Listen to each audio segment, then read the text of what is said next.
neste momento, Deus, através desta emissora, leva até você mais um programa de fé, com mensagens, hinos e orações a seu favor.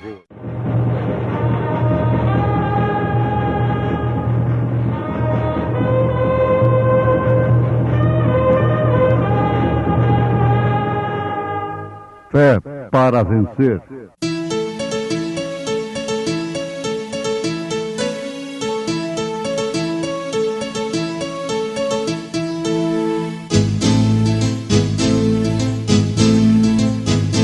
Mensageiro, Deus enviou o seu profeta, seu profeta é. Este som de alarido retumbando está, retumbando está. E as águias de Deus, e as águias de Deus já voando estão, já voando estão. Brana foi seu nome e Deus foi com ele, e Deus foi com ele. E a coluna de fogo sempre lhe seguiu, sempre lhe seguiu. A palavra ele pregou, a palavra ele pregou com fidelidade. E disse-lhes Pedro: arrependei-vos e cada um de vós seja batizado em nome de Jesus Cristo para perdão dos pecados e recebereis o dom do Espírito Santo.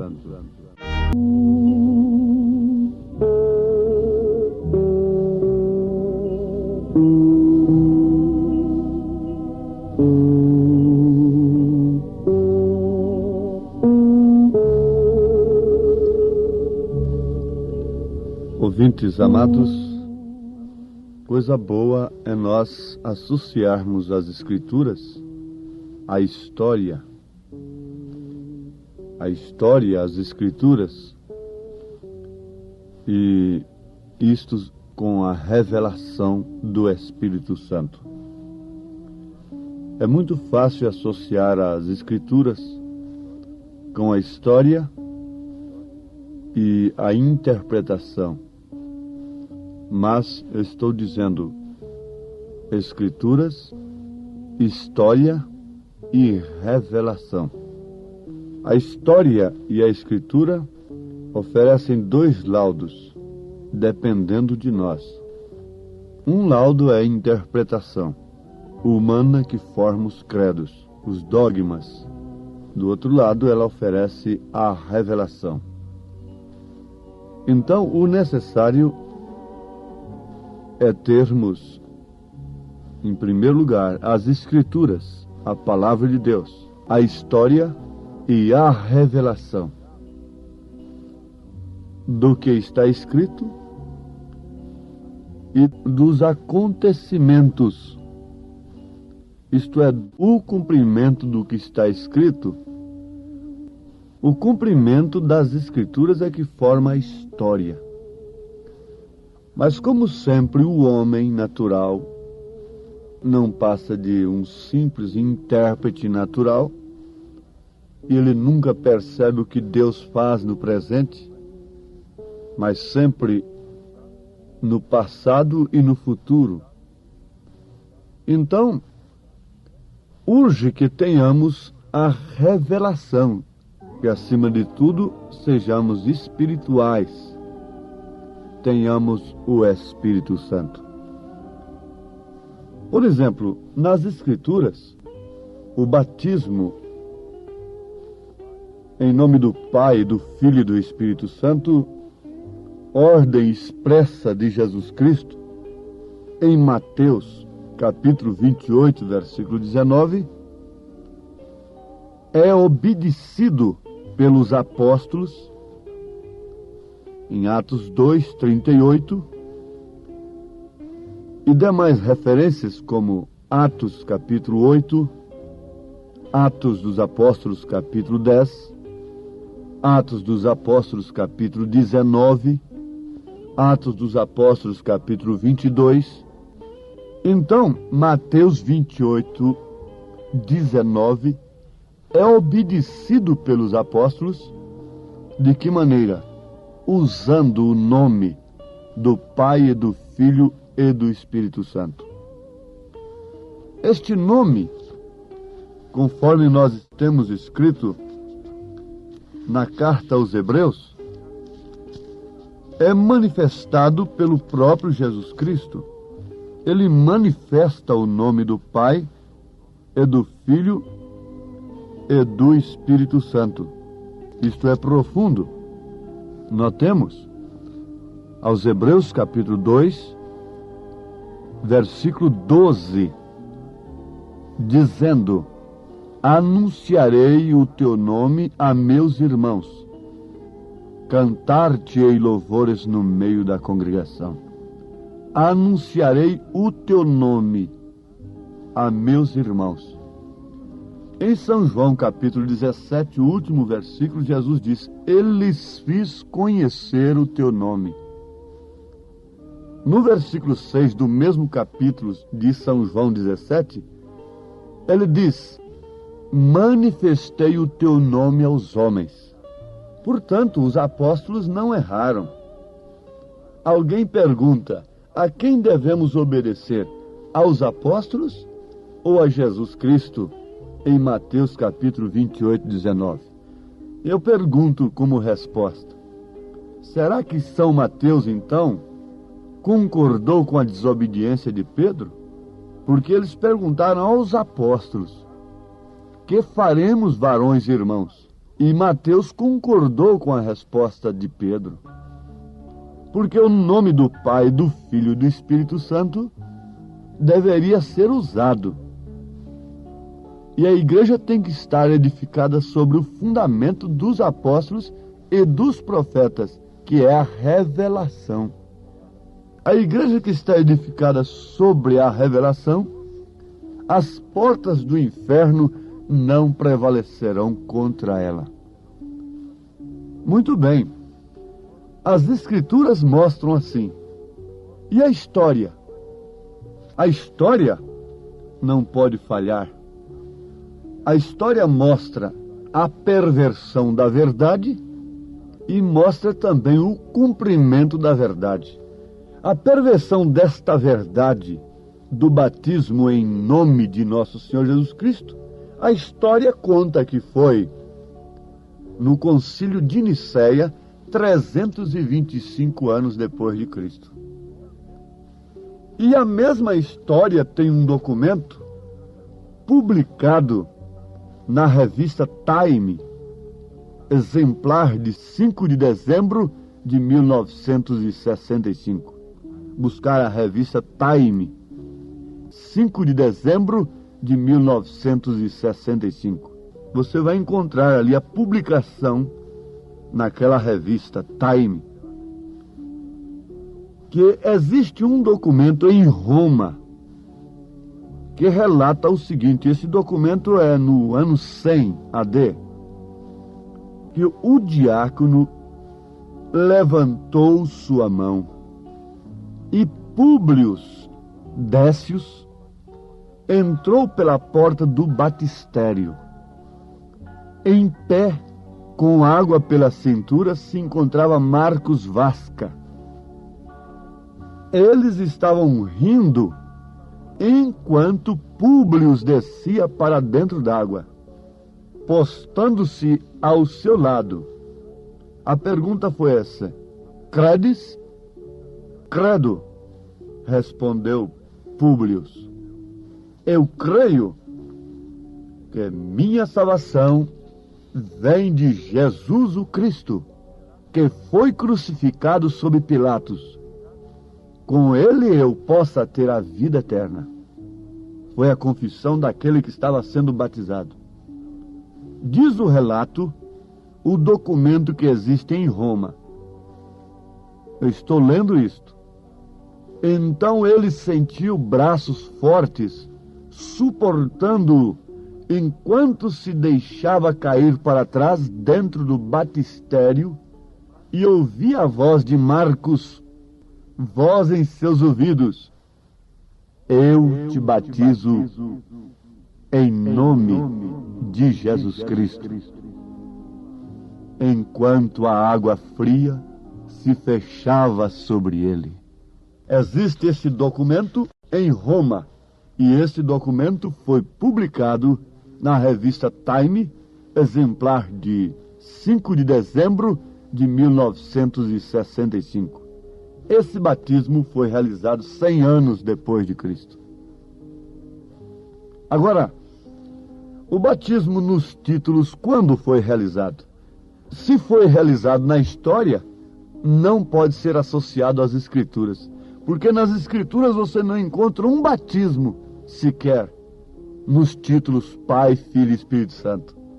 Todos eles são usando o nome do Senhor Jesus.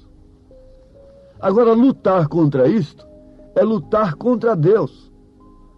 E como pode uma pessoa que tem o conhecimento disto agora receber o Espírito Santo, o dom do Espírito Santo, sem antes de tudo invocar o nome do Senhor? Por quê? A pessoa não recebe o nome de Jesus Cristo quando ela é batizada, mesmo em seu nome, da maneira correta. Está sendo invocado o nome do Senhor sobre ela. Agora, o que traz o nome do Senhor para aquela pessoa é o Espírito Santo. O nome do Senhor agora estava em Pedro. Não tenho ouro e nem prata, mas o que eu tenho, isso te dou. Em nome de Jesus Cristo, levanta-te e anda. Eu creio que isto combina com as Escrituras, combina com a história, porque é a revelação. Sem a revelação, você não pode conciliar a história com as Escrituras. E a única maneira de descobrirmos onde a história apresenta o fato real e o fato pervertido é tendo a revelação, associando-a com as Escrituras.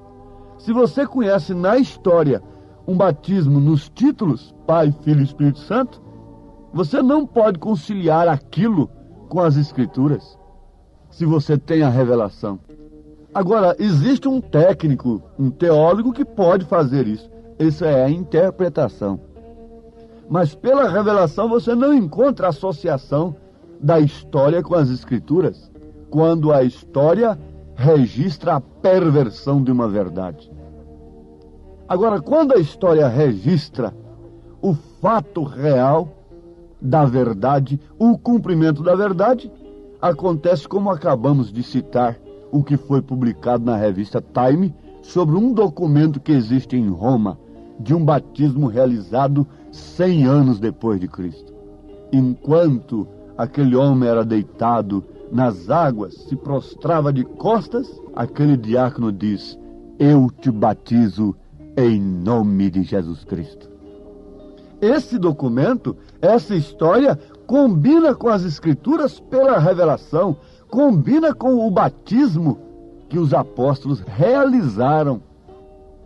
Eles estavam cumprindo uma ordem de Jesus, porque ali Jesus estava dando uma ordem. Mateus 28, 19. E em Atos dos Apóstolos eles estavam cumprindo a ordem. Eles não podiam repetir a ordem: eu te batizo em nome do Pai, do Filho e do Espírito Santo. Eles tinham que cumprir a ordem. Eu te batizo no nome que é exigido em Mateus 28, 19. No nome de nosso Senhor Jesus Cristo. Senhor Pai, Filho Jesus, Espírito Santo Cristo. Senhor Jesus Cristo. Agora, conforme já notamos, nem isto mesmo é tudo, porque dependemos do dom do Espírito Santo. Mas eu posso responder uma pergunta aqui, que pode estar surgindo nesse instante em alguma mente. Quer dizer que Lutero não teve o Espírito Santo? Porque o batismo dele foi nos títulos. Sim, perfeitamente. Ele teve o Espírito Santo. Os pastores que têm o resumo das 7 eras, podem ler lá na última página, por aí, que vocês vão encontrar o profeta dizendo que Lutero tinha o Espírito Santo. que Wesley tinha o Espírito Santo para pregar a mensagem do dia. Ele não podia revelar todas as coisas. Ele não podia fazer uma semente crescer e voltar para a semente novamente, dar o fruto e vir a ser o original novamente. Ali era broto. Ele não podia trazer tudo. Por isso ele tinha uma porção da palavra, e é o que o Espírito Santo estava nele, usava. Wesley, a mesma coisa, foi cheio do Espírito Santo. E a mesma coisa é agora. Fique sabendo, meu irmão, que não há justificação, não há santificação mais fora da mensagem. Não há dom verdadeiro, real, que possa manter o Espírito Santo fora da mensagem da era. De maneira alguma, os dons carismáticos têm expulsado a Cristo da igreja, e por isso Laodiceia é rica, tem dons, tem cura, tem tudo, e grandes pregadores. Por isso também a língua estranha está simbolizando morte na parede do Belsazar, que tem misturado as coisas de Deus com as coisas do mundo. Quem conhece a Bíblia está entendendo perfeitamente a linguagem. O que aconteceu lá em Daniel, que é o Apocalipse do Velho Testamento, está acontecendo justamente agora no Apocalipse do Novo Testamento. A língua estranha está escrita na parede, decretando a sentença daqueles que têm misturado as taças de Deus, as coisas de Deus com o mundo. E não significa outra coisa senão morte, morte, morte. Quando o nome é invocado, você já foi batizado em nome de Jesus Cristo? Não fique somente nisto, e você não passaria de um unicista. Você deve receber o dom do Espírito Santo, concluindo o que nós dizíamos sobre justificação e santificação. O Espírito Santo só está na mensagem do dia. Portanto, nenhuma organização religiosa, nenhum sistema hoje justifica, santifica, batiza com o Espírito Santo. Somente o Espírito Santo através da palavra do dia. Ninguém seria salvo fora da mensagem de Lutero no seu dia. Ninguém era salvo fora da mensagem de Wesley no seu dia. Ninguém pode ser santificado, justificado, se arrepender verdadeiramente de seus pecados e ser santificado e receber o Espírito Santo fora da mensagem que Deus nos enviou neste dia. Porque este é o complemento. Eles tinham o Espírito Santo? Tinham perfeitamente. Para a justificação pela fé, para a santificação, para os dons espirituais. Mas e agora? Quem tem o Espírito Santo tem justificação pela fé, tem santificação e tem os dons espirituais. Quer dizer, creem nos dons espirituais e tem a vida vivida, manifesta o caráter de Cristo. O que está escrito nos faz empolgar. O irmão Branham, o profeta, pergunta, depois de afirmar que não há condenação para aquele que tem exposto o sinal, e depois ele próprio pergunta, para quem é isto? A quem está sendo dirigido isto?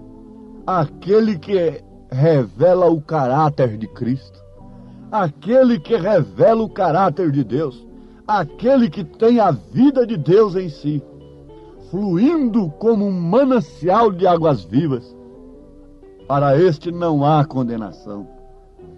Então não vamos pensar que o Espírito Santo poderia simplesmente, hoje, nos justificar, o que seria o suficiente, como se nunca tivéssemos pecado. Veja como a justificação tomou uma coisa tremenda, um sentido tremendo. Justificar, como se nunca tivéssemos pecado. A nossa alma fica branca como a neve. Nos manter limpos, vazios do mundo, o sangue de Jesus Cristo, nos santificando, isto é, sobre nós, e a nossa perfeição em relação a Deus é de fato perfeita. Não em relação ao mundo, porque o mundo, quanto mais perfeito nós formos, mais ele nos chamará de fanáticos e de loucos e de imperfeitos. Assim aconteceu com Jesus. Então, está aqui uma obra completa do Espírito Santo. Ou você é justificado, santificado e tem o Espírito Santo, ou então você está perdido, você não tem nada. Não vai se iludir que você é justificado e santificado apenas. Não vai se iludir com uma doutrina como esta, porque ela não tem base na mensagem do profeta, nem tampouco nas Escrituras. Não se iluda com isto, porque a obra é consumada pelo Espírito. Se você ainda não tem a experiência, então lute desesperadamente até descobrir esse marco, essa estaca que deve estar dentro de você mesmo, para quando vier uma dúvida em sua mente, você poder estar seguro nessa estaca. Porque os ismos virão, cada um procurará dizer uma coisa, diz o profeta, mas você tem que saber em quem tem crido. Você tem que saber quem é você. Em nome de Jesus Cristo. Amém, Senhor. Amém.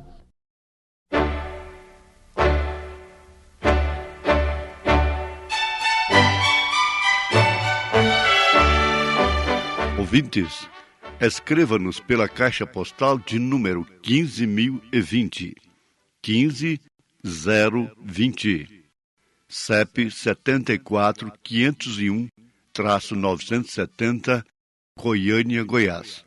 O nosso endereço na internet é www.apalavraoriginal.org.br.